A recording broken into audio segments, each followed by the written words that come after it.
We've had some fun over the past couple of weeks about big swing moves for stars that the Sacramento Kings could make, and they are still possible, but more likely than not, the two top dogs here in Sacramento will continue to be Zach LaVine and Domantas Sabonis. But who out of the two is the number one option here in Sacramento? And what is the most that the Kings can get out of that pair as they plan to continue to compete for a playoff spot? We'll break it all down right here on Locked On Kings.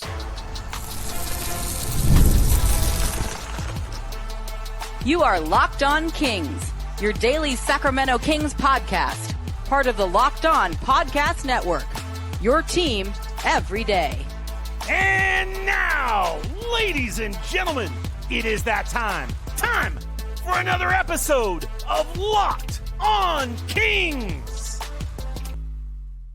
Hello and welcome into Locked On Kings, your podcast hub for Sacramento Kings coverage all off-season long. Today's episode is brought to you by Monarch Money. Take control of your finances with Monarch Money. Use code LOCKEDONNBA at monarchmoney.com for 50% off of your first year. My name is Matt George. I have the privilege of being your host here. I'm a Sacramento sports anchor and reporter for ABC 10 News. And while Trae Young or LaMelo Ball, or probably not Ja Morant, but it's fun to talk about. While these players are still potentially out there for the Sacramento Kings to use their treasure trove of draft assets to go out and get, for Scott Perry to begin his regime as the general manager here in Sacramento with a big swing, massive star trade, it could still happen. By doing this episode,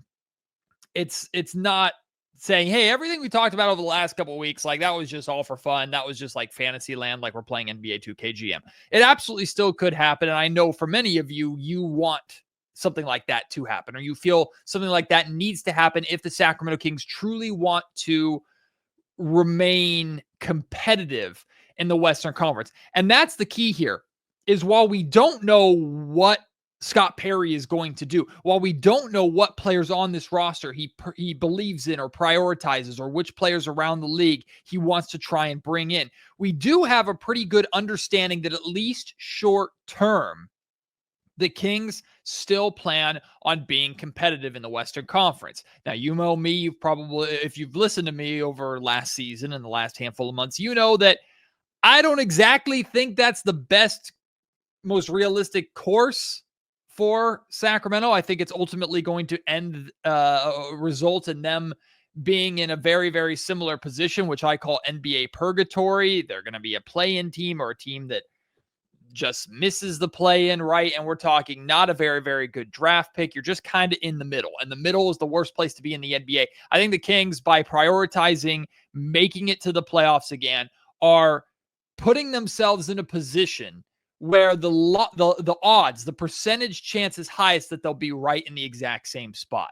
Now, next offseason, they'll actually have, unless they trade it away, a first-round draft pick, and they will be essentially not finished, but they will be going into the final year of Zach LaVine's contract. Domantas Sabonis' big contract will be 1 year older.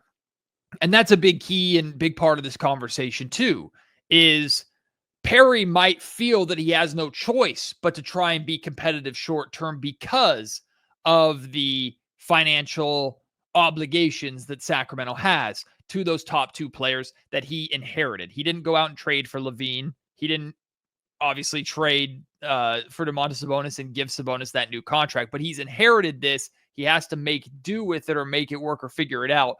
And the Kings are very likely not moving on from one or either of those players this offseason. So what is the most that the Kings can get out of both players? Now, this is assuming that DeMar DeRozan is gone, right? And I've operated with that assumption this entire offseason. I would be shocked if DeMar DeRozan were a Sacramento King come training camp time. I would be beyond shocked if DeMar DeRozan were still a Sacramento King after the trade deadline. But why even wait that long? Why play a majority of the season with somebody who, I'm not saying DeMar DeRozan doesn't want to be here and wouldn't be an absolute pro, but we know what DeRozan's motivations are at this point in his career, and Sacramento's not going to be able to live up to those. And we know the Sacramento Kings know that this doesn't work. Chicago Bulls West does not work. So moving on from DeRozan and his $24 million and using that to try and add in some pieces around LaVine and Sabonis is the ideal path for Perry to take this offseason. So this is all operating under the assumption that DeMar DeRozan is gone. But even if he's here, when we're talking about the number one option, the top dog here in Sacramento, it has to be Zach LaVine. It has to be. That doesn't mean it's great, but he's the best option. And what's funny, and what's not funny, what's interesting is if you go back and listen to Scott Perry's comments about Zach LaVine from a podcast that he did, and these comments went pretty viral or were pretty notable when Perry first got the job, because what everybody focused on was Perry questioning whether or not like Zach LaVine was a winning player. He gave LaVine his compliments, like LaVine is an unbelievable scorer, but does he impact winning? But a piece of that clip that people don't really talk about is he says he thinks that like at best, or Zach LaVine would be at his best as a third option. That ain't happening here in Sacramento. You don't have two better players than Zach LaVine. Domantas Sabonis might have better overall numbers. If you're going to ask which of the two is most likely to be an all-NBA player, it's Domantas Sabonis for sure. It's kind of maybe the same conversation that we could have had with Sabonis and De'Aaron Fox here. But there's no question out of the two of Fox and Sabonis who the star was of the team. It was De'Aaron. Zach LaVine has to be the same. And we'll talk about Sabonis in the next segment and why we know it can't be Sabonis as the top guy. Even if Scott Perry thinks Zach LaVine is a third option, at best, that's not the reality here. Zach LaVine has to be the number one guy. Assuming the Kings won't be able to make major offseason overhaul moves, next year's team will be offensive driven, right?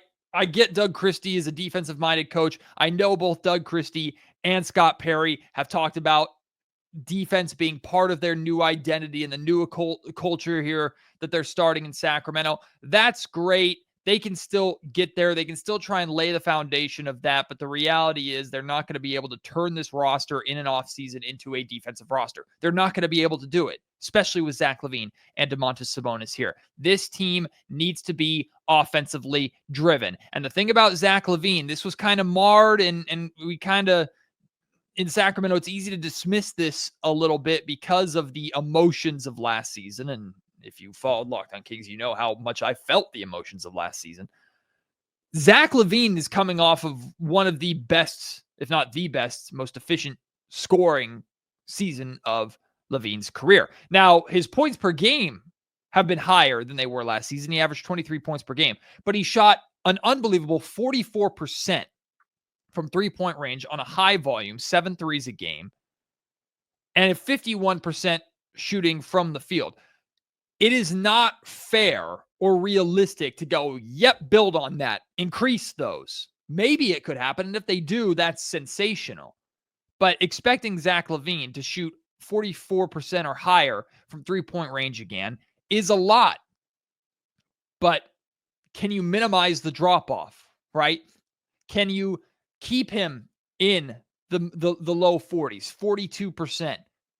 Would be an excellent three-point shooting percentage for Zach LaVine, especially considering the volume that I expect him to continue shooting here in Sacramento. He shot 16 shots a game last season.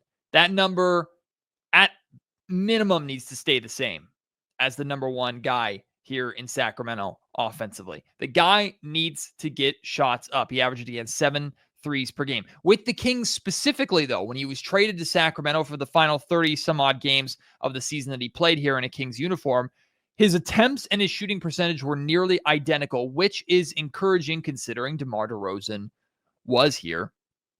And we know how much DeMar DeRozan has the ball in his hands and how many shots DeMar DeRozan takes. Assuming, again, DeMar DeRozan is not here, Zach LaVine should naturally get more shots up. Now, other players should too. Keegan Murray, should get more shots up. I would hope Keon Ellis gets more looks from three-point range, considering the great three-point shooting percentage that he had. But Zach LaVine needs to 100% lead the Sacramento Kings in attempts, and that number of 16 shots per game can increase. Here in Sacramento, though, last season, he averaged one fewer shots per game and one fewer free throw attempts per game compared to his time in Chicago last season. So we need those numbers to go up, not go down here in Sacramento if he's going to be the number one option. And we sure as heck can't have that stretch where, and things might have been going on off the court, we don't really know, but remember that stretch that Zach had for like a week and a half, 2 weeks, where he was kind of timid and he just wasn't shooting the basketball? That can't happen. The Kings will lose bad if Zach LaVine is not shooting the basketball next season. They sure as heck won't come close to their expectations of competing for a playoff spot.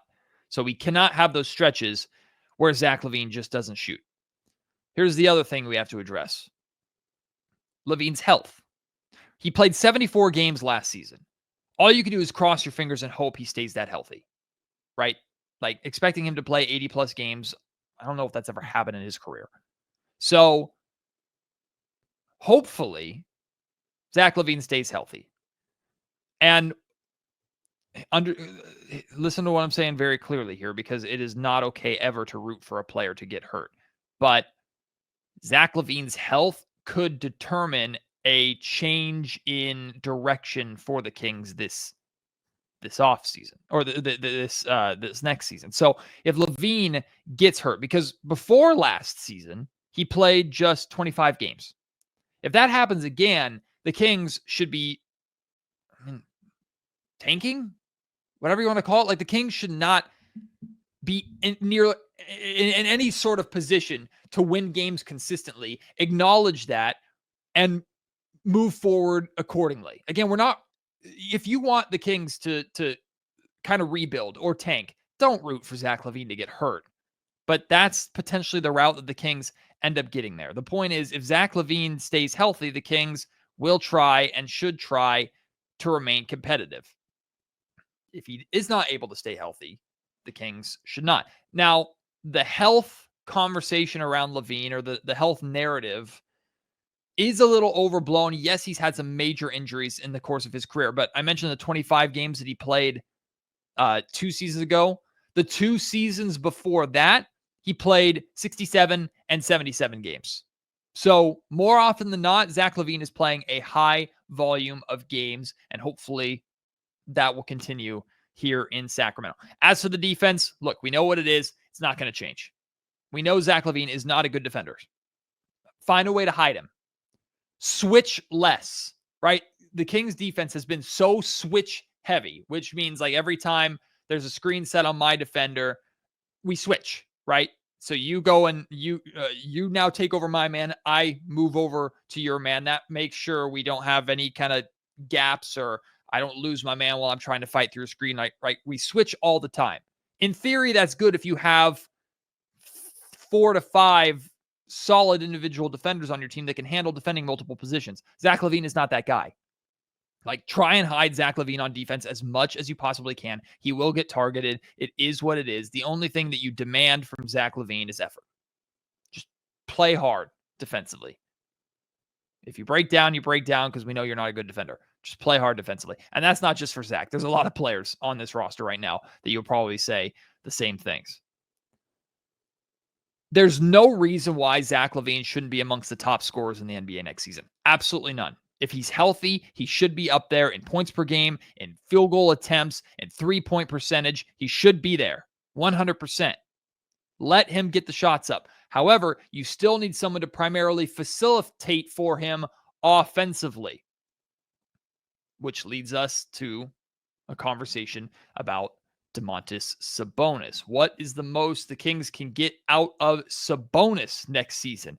What does that look like? I'll talk about that more here in just a second. Like I said at the top of the show, this episode of the Locked On Kings podcast is brought to you by Monarch Money. Ever check your bank account and wonder, where the heck did all my money go? Between dining out, online shopping, and entertainment, it's easy to lose track. That's where Monarch Money comes in. It's your personal CFO, giving you full visibility and control over your finances. Monarch Money isn't just a budgeting app. It's a complete financial command center. You can track all your accounts, investments, and spending all in one place. So you stop just managing your money and start actually building your wealth. You'll get some surprise insights on specifically where your money is going, how much money per week you're spending in certain areas, which restaurants or services or whatever is taking a high amount of money from you on a weekly or a monthly basis. The all-in-one convenience is incredible. Instead of juggling multiple apps and having a Microsoft Excel spreadsheet on your computer and whatever, like everything is there. Monarch Money has your finances, tracking your spending, can even plan your long-term goals. Plus, collaboration is easy. Managing money with a partner is smoother than ever. You can track shared and personal accounts, set goals, and ultimately stay on the same page without any of the added stress. Take control of your finances with Monarch Money. Use code LOCKEDONNBA at monarchmoney.com for 50% off of your first year. That's monarchmoney.com, code LOCKEDONNBA for half off your first year. Domantas Sabonis. We've seen enough to know that Domantas Sabonis being the top option here in Sacramento is not happening. It's not. Doesn't mean Sabonis is a bad player. Doesn't mean Sabonis is not going to be insanely important, as he always has been, to the Sacramento Kings and their chances of success. Sabonis is essential if the Kings want to come even close to sniffing the playoffs again here in Sacramento. But he's not the number one guy. He can't be the number one guy. And I don't think he wants to be the number one guy. Unlike a lot of stars, like we hear about this clarity that Domantas Sabonis is seeking from the organization. And to some extent, it's understandable because a lot of us are seeking clarity from the organization of what the heck is the direction? What's the plan? How are you getting talent here? Are you maximizing our time, right? The questions Sabonis is asking are the same questions that a lot of this fan base is asking. The difference is Sabonis is being paid $40+ million, and we're paying to go and watch Sabonis make $40+ million. Most stars would be very, very happy if the clarity they got was, hey, we're giving you the ball. You got the green light. Go and get us buckets. But I don't think that makes Sabonis happy. That's not who Sabonis is. Sabonis' first instinct is always to get his teammates involved and to facilitate. That is who he is. Outside of scoring, Sabonis has been so good in so many areas. And the Kings still need every bit of that. But there is not a realistic, why would anybody who's watched Sabonis play here in Sacramento over the last few seasons, why would anybody think that now, with a new general manager and Doug Christie as head coach, now is the right time? And now you're going to get the full buy-in from Domantas Sabonis where he says, give me the ball, get out of my way. I'm going and scoring every single night more than anybody else on this team. It ain't happening. It's not going to happen. So there's no question to me, out of the two, LaVine and Sabonis, who the number one is. It has to be LaVine. It can't be Sabonis. It's never been his game. It's not going to change now. But in terms of him being a top defender in the NBA, right? Rebound champion again, or top 3 rebounder, that should and hopefully will continue. And Sabonis being the primary facilitator here in Sacramento should continue. Now, that doesn't mean that you could say, well, Sabonis is our point guard. Like, we don't have a point guard. We don't need a point guard. We got Domantas Sabonis. Nah, we know that doesn't work, right? The Kings need to go and get a point guard this summer. That's going to be a top priority for them. Scott Perry, to some extent, will go out and address that. I don't know who the heck he's going to bring in, but he will go out and address that. Sabonis, though, still should have the offense running through him. Spam it. He should be touching the ball multiple times a possession, every single possession that he's on the floor. Doug Christie has already started his process of establishing his voice and his identity here in Sacramento. Doug Christie's Sacramento Kings is the head coach, right? And how that looks different from Mike Brown's regime or any regime that we've had here in the past. But Doug Christie should absolutely be drawing on that playoff season that he was here for as an assistant coach. That first season under Mike Brown, he should be drawing on the only success that the Sacramento Kings had is not just the best offense in the league, but one of the best offenses in NBA history, playing through Sabonis. DHO game, dribble handoffs, run the ball through the big man.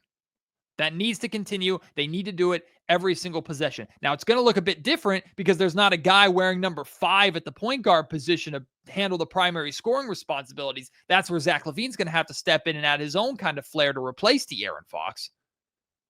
But running the ball through Sabonis every single possession, spamming it, needs to happen. That LaVine-Sabonis two-man game, 30 times a game. Spam it over and over and over again. And if it doesn't work, if defenses can figure it out, if it's too predictable, then the Kings aren't going to be very good anyway. Okay. If some team figures it out, then, or all teams figure it out, then all teams figure it out. Oh no, the Sacramento Kings missed the playoffs again. Now you go into another offseason where you move on from one or both of them. And their contracts are a bit easier to move. Okay. Like that. Give what we cannot have by this time next year. We should not be questioning, well, maybe LaVine and Sabonis' two-man game could work. Like we should know definitively if it works or not by this time next year. We should know definitively if it works or not by the trade deadline. Right? Like we heard so much about when the Kings signed DeRozan. Domantas Sabonis is at USC working with DeRozan on a two-man game. We never saw that two-man game ever in Sacramento last season. So, like that, we got to see it a ton with Sabonis and LaVine. But it's not just the two of them, of course. Run Keegan Murray and run Keon Ellis off ball, off of Sabonis screens. Get them open, get them looks. Like I said earlier, both those guys need to be shooting more, especially from three-point range. Free them up with threes. And of course, Sabonis needs to stay ready to shoot the open three or mid-range jumper when defenses give it to him, because they're going to give it to him a lot. If the Kings go back to the DHO game and running the offense through Sabonis at the high post or top of the circle or top of the arc, like teams know, okay, we're going to sag off. All right, Sabonis, make them pay. Sabonis had his best three-point shooting season of his career. Shot over 40% from three-point range last season. Let it fly, big man. We know you can hit it when it's wide open. If they keep giving it to you, punish them for it. Like, always be ready for those shots. And if I can request anything, it's just clean up the bunnies around the rim. Right? Like those little 1-footer, 2-footers. It's disrespectful, but it's a joke. Like the Angel Reese shot, right? Just don't miss that 3 or 4 times. Finish around the rim better. That's it. Doesn't mean you have to be at the rim scorer every night for the Kings. But if you get a look at the rim, convert it. Don't miss it 3 or 4 times. Sabonis needs to be the steady presence for the Kings in terms of his numbers, his consistency, but also the guy that brings the team together during a dead ball and refocuses everybody, right? This was what Vlade Divac did extremely well in the Kings glory era in the early 2000s and the late 90s, right? Look at the videos and the photos of Vlade bringing everybody together. It was Chris Webber's team, but Vlade brought everybody together and said, hey, focus up, refocus, little team meetings, right? Domantas Sabonis needs to be that dude. He needs to show that leadership quality. Hey, we're not playing the way that we're supposed to be playing. Let's lock in. Let's get back to what we do. I view that as a major responsibility for Domantas Sabonis this season. This episode of Locked On Kings is also brought to you by DoorDash. NBA fans, the NBA Finals are here, which means big performances and even bigger rewards. DoorDash is bringing the heat with a slam dunk deal for DashPass members during the remainder of these 2025 NBA playoffs. It's called They Swoosh, You Score. Anytime a player drops 50 or more points in a game, DashPass members score a free 3-piece crispy tenders combo from Wingstop the very next day. Just place an order of $20 or more. Use code Wingstop50 at checkout, and that combo is yours. Crispy, delicious, and totally free. Offer valid noon to midnight the day after the game. Terms apply. The play is simple, right? Watch the game enjoy the game, watched Shai Gilgeous-Alexander or Tyrese Halliburton or Pascal Siakam or somebody drop 50 points and then get a free meal out of it the very next day on DashPass. Sign up for DashPass to unlock this and more exclusive deals all season long. With any player scoring 50 points or more in a playoff game, you get that 3-piece crispy tenders combo from Wingstop for free the next day with a $20 order and code Wingstop50. That's DashPass, your door to more savings, more flavor, and more ways to win. Terms apply. As always, I want to hear from you and your thoughts on Sabonis and LaVine and how you can maximize the two of them. And if you want to chime in and share your thoughts, feel free to leave your thoughts in the YouTube comment section down below. If you're watching on YouTube, or for my podcast listeners, you want to email me, mattgeorgesports@gmail.com, or hit me up on Twitter at MattGeorgeSack. You, of course, can do so there. But I put this question out earlier this morning on Twitter, on social media, just asking Kings fans what they need to see out of these two next season, assuming that they're the top dogs here and that the Kings are still trying to be competitive. And I compiled some of the responses, some things, and Kings fans, as usual, locked in, very, very smart, always on point, bringing great things to the table. Pete Youngman, former Sacramento Kings trainer, responded, and he made it very, very clear. He talked about like a do your job mindset from the whole team. Right? Everybody knowing what their job is, going out and doing it. Like, this is a big area that maybe Mike Brown didn't do the best, that I think Doug Christie could really establish. Every single player on the floor at all times should know exactly what their job is and what their responsibility is, especially LaVine and Sabonis. Go out there and do your job, right? Do what you are supposed to do. Don't try and do more, and certainly don't do less. Do your job, and hopefully the wins will follow suit. A number of fans brought up Sabonis's scoring in the post improvement.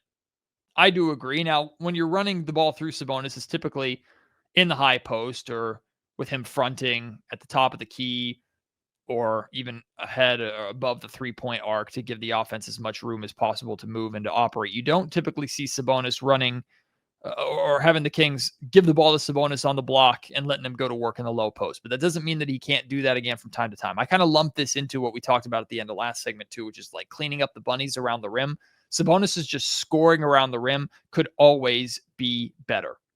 A lot of Kings fans brought this up, and they're 100% right. Consistency from everyone. LaVine and Sabonis for sure, but everyone. If there's anything that has plagued this organization over the last 20 years, it's inconsistency.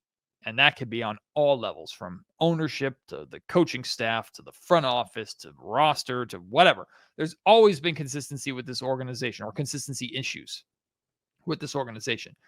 The Kings need to play consistent basketball this season. If it's consistently not good enough, then you know it's not good enough. But consistency of how the Sacramento Kings play, what each player brings to the table on a nightly basis, needs to be obvious. Many are talking about how essential to the pieces around LaVine and Sabonis are. Like, a lot of the replies were like, I know what LaVine is. I know what Sabonis is. I have a pretty good idea of what they're going to bring. I'm not the most excited about it. But if anything, if the Kings are going to improve, it's going to be around the edges, right? What do you put around those guys? In addition to like Keegan Murray and Keon Ellis. They're 100% right. And this is where Perry can have the biggest short-term impact. I don't know what moves Scott Perry is going to make, but I expect Scott Perry to turn DeMar DeRozan into rotational pieces. Not into another big star, but rotational pieces around Sabonis and LaVine. That is what I expect most from Perry this summer. Don't know who those names are, and we'll judge those pieces when they arrive or when the Kings go out and get them. But the players around those two, of course, are going to be essential to how far those guys like LaVine and Sabonis will get the King, will be the ones to primarily get the Kings to that high bar or whatever bar they set for themselves. But the pieces around those two are going to be the ones that raise or lower how high or low that bar can be, if that makes sense. Some people brought up Zach LaVine's small forward minutes, right? When the Kings go small, Zach LaVine playing at the 3. Are those effective minutes? How does he do defensively? How does he do offensively in those minutes, especially with the assumption that Malik Monk will still be here and Keon Ellis, of course, will still be here. Devin Carter maybe as well, plus whatever other point guard Scott Perry goes out and gets this summer. Communication, of course, that's a big one that kind of feeds into what I said about Domantas Sabonis, kind of bringing everybody together, refocusing everybody. And then ball movement. This is a staple of Doug Christie, right? I've shared this with you many, many times before. Doug has talked to me about the ball has energy, right? A good team that moves the basketball, when it's zipping around, the ball has energy, essentially means like, if you pass the ball to me, I can feel that we're moving the ball as a team, right?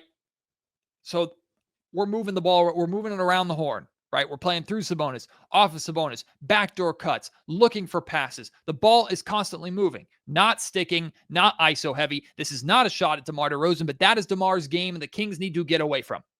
The ball needs to move. It needs to have energy. That's a staple of Doug Christie that I expect this team to have. Ball movement, rightly pointed out by Kings fans, is essential to the success for the Kings next season. So there you go. Zach LaVine, Domantas Sabonis, what the Kings need out of those two, how they can get the absolute most out of those two while trying to still compete for a playoff spot next season. Again, share with me your thoughts on the two of those, everything that I broke down, anything you want to add to that list. Hit me up at Matt George Sack on Twitter. Email me, mattgeorgesports@gmail.com. Leave your thoughts in the YouTube comment section down below. Appreciate your support as always. Can't wait to have you join me on the next episode of the Locked On Kings podcast. Until then, my name is Matt George. You've been listening to Locked On Kings, part of the Locked On Podcast Network.